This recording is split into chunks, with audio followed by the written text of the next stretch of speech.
Supergirl Season 5. This is the spoiler review.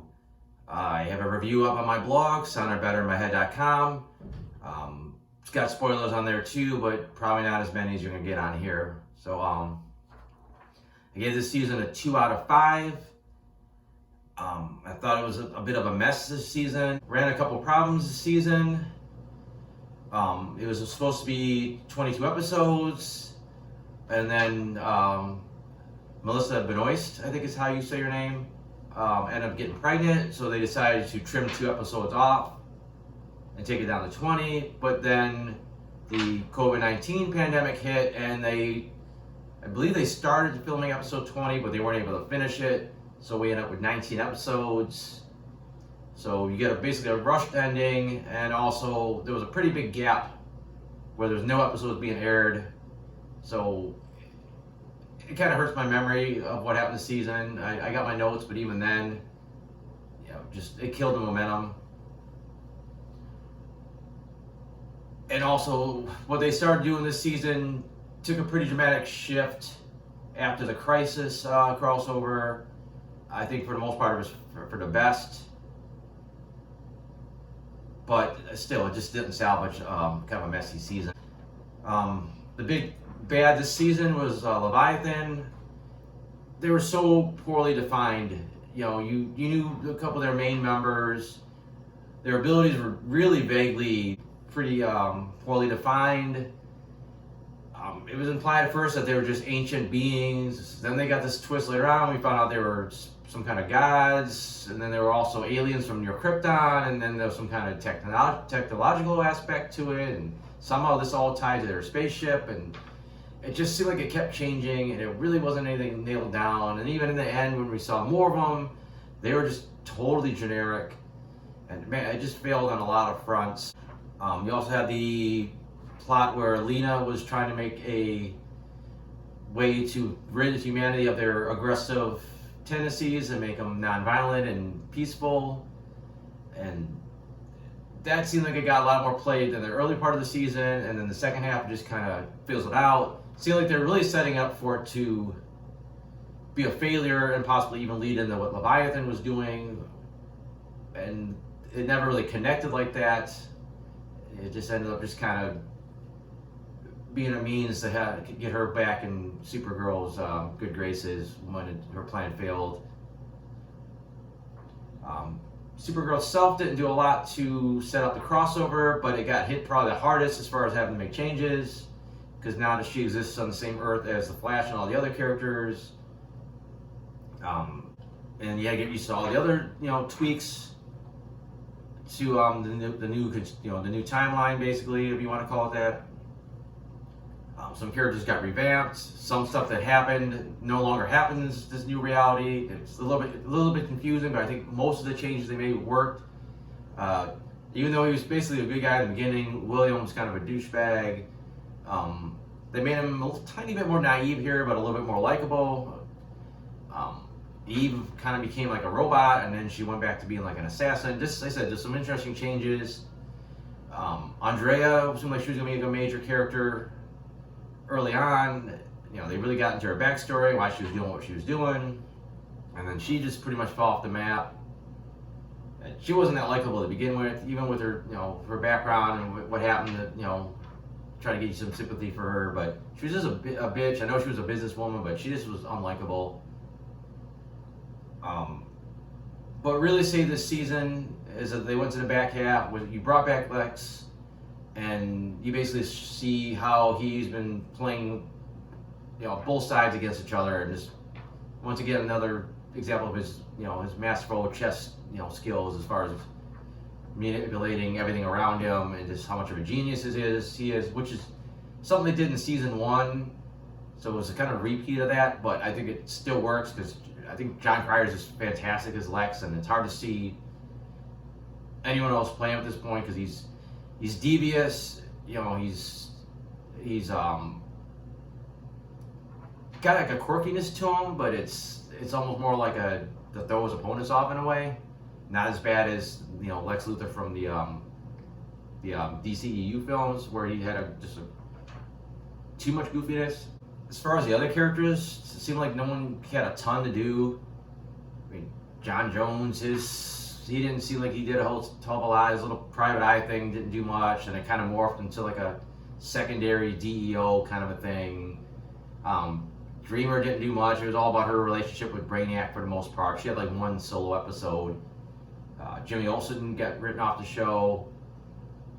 Brainiac had a solid start, when they got to the point where he became the true Brainiac. They revamped him with the green skin and like the different hair, and he looked super cool like that.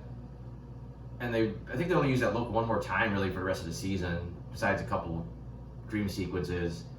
And just his storyline just took him away from everybody else and just took him out of the picture, and it ruined all the momentum that he got from his revamp.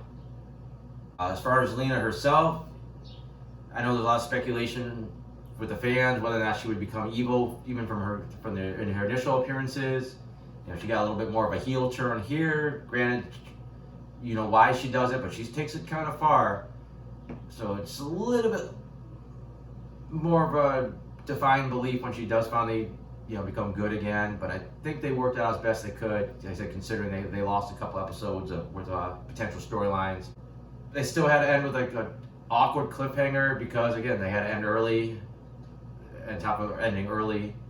So some of it worked, some of it didn't. So sometimes it did feel like a big dramatic cliffhanger, and then sometimes, or season finale, and then sometimes it felt like just too many loose ends that you should have for something like this. But that's probably all I got as far as just the show itself.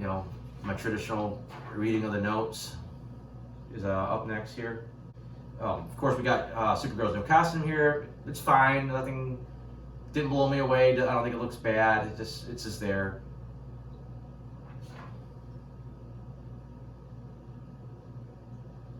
Yeah, Nightmare was a big villain for the first episode.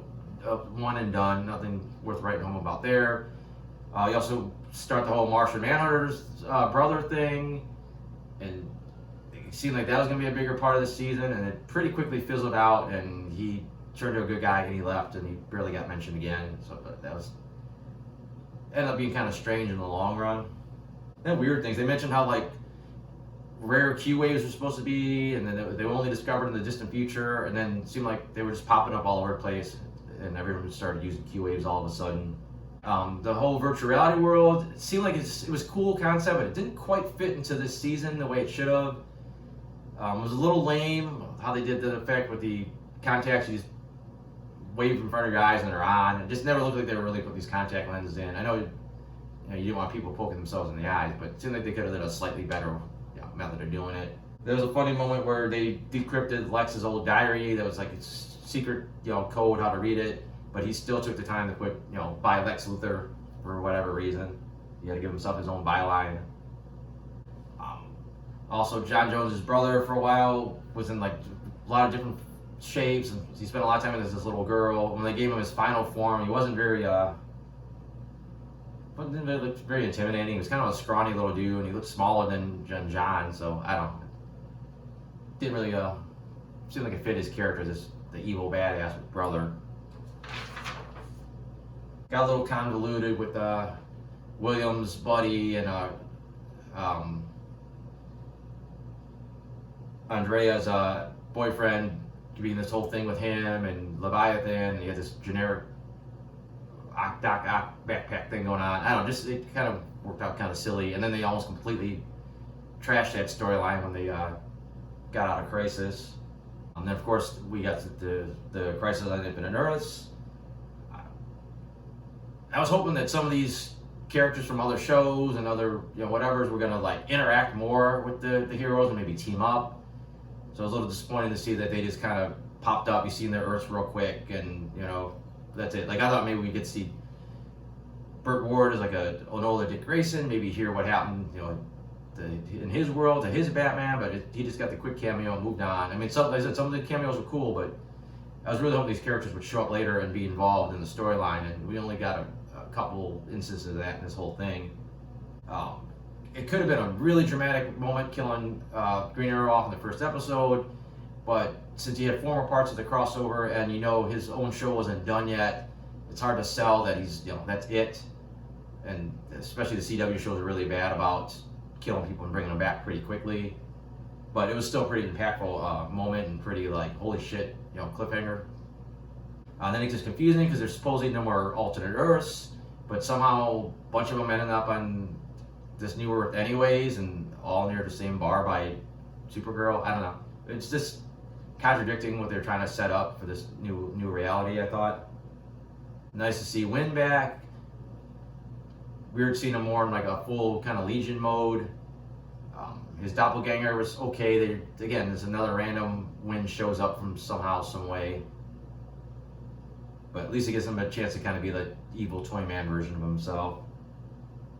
The 100th episode, it was a little corny sometimes, but it was a cool way to it was almost reminding me a little bit of what Mr. Nobody was doing in some of the Doom Patrol episodes, where Mr. Mxyzptlk was not quite breaking the fourth wall, but he almost was. Watching old Supergirl episodes on what looked like a CW website.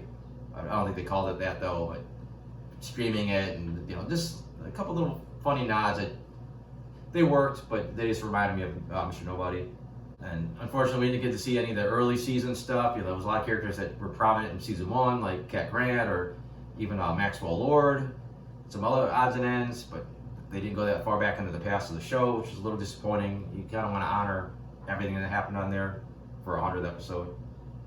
It's weird that Alex got this special new weapon that she could turn into anything, and then it seemed like she struggled with it for like a few episodes, and then just out of the blue, it was like, oh yeah, she can work it now. Like didn't feel like there was a big aha moment of her learning how to work it properly. Dreamer's solo episode was decent. It was hitting on some pretty, real life, pretty relevant issues, I should say. She got a little dark, a little fast. I thought they were gonna throw us a loop where she almost killed the wrong guy, and then she would realize, oh my God, what am I doing? But instead, she just got the classic, speech from Kara to save the day. It seemed like Alex overreacted about her dad dying, which was sucky to see them kill Dean Cain off camera. It's bad enough he didn't even get to appear as an alternate Superman in the Crisis crossover, but they kill him off camera, and then Alex, a little too bitchy. I liked seeing her as her version of Supergirl, her unique take on the costume.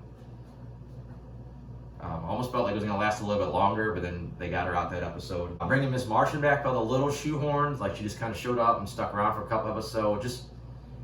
She seemed so irrelevant by the time she showed up, and it never felt like she had that kind of a relationship where it was going to turn romantic with John. At least it's been so long since we've seen her, maybe that was there, I almost forget.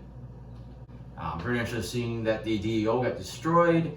I prefer that to be permanent. I don't want to come back next season and rebuilt. It'd be nice if they did something different with it.